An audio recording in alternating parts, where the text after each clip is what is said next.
Welcome back. Parents and lawmakers rallying together to raise awareness on the fentanyl crisis that took their sons. They're demanding a crackdown. Minnesota State Representative Dave Baker, whose son Dan died from fentanyl 11 years ago, and Jerry and Michele Hein, whose son Tyler died from fentanyl in 2020, join me now. Jerry and Michele, your son, a Marine, yoga teacher, musician. What happened to him? Tyler was in the middle of his recovery, and during that time period of about 3 months, a dealer reached out to him via text about 11 times, and Tyler continued to say he was working recovery and he didn't want to use, and he relapsed that final time. I'm so sorry. State Rep Baker, what happened to your son?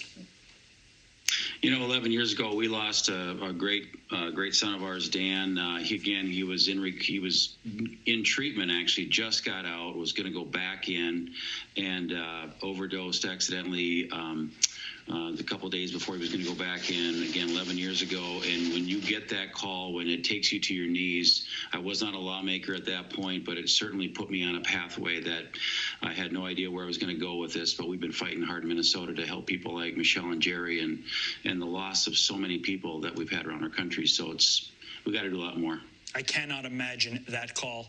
To your point, sir, that was 11 years ago. Let's look at some numbers. Minnesota fentanyl overdose deaths last year, 2021, 1,200. That is a 22% increase from the year prior. And let's go nationally. As of February 2022, the 12 months leading up to February of 2022, there have been over 69,000 fentanyl overdose deaths. So, State Rep Baker, why aren't laws cracking down on fentanyl in place by now, both in Minnesota and nationwide?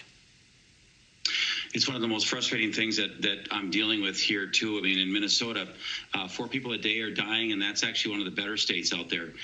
We've got to at least start talking about getting fentanyl at the same level of prosecution as heroin. We tried last year in the DFL-controlled House here in Minnesota. We had a great amendment on the floor. It did not get on the bill because the DFL said it would be not what they should be doing at this time. It's beyond reasonable that a drug so powerful that's killing 90% of the heroin overdoses, opioid overdoses, 90% is fentanyl, and I can't get the law to be changed. And I sit on the Behavioral Health Committee. They blocked it because of other reasons, and it's the most maddening thing.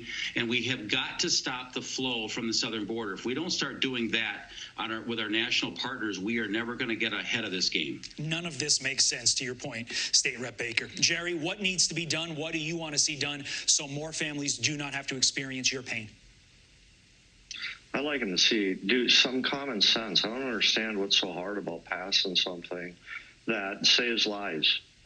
Lawmakers' job is to keep America safe. And this is very obvious that this drug is beyond anything that's ever hit our country before. It's a 747 crashing every day in the United States, and our government does nothing about it.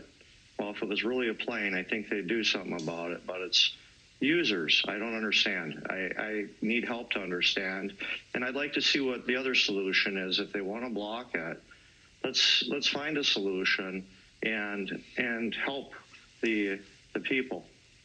We need to help the people. It makes no sense why there is not more bipartisan consensus on this to get something done. Jerry, Michele, Dave Baker, thank you for your time. We are so sorry for your loss, but we are thankful for what you're doing so that others do not have to experience the same thing. Carly, over to you. Thank you. Thanks for keeping it out there. Thank you.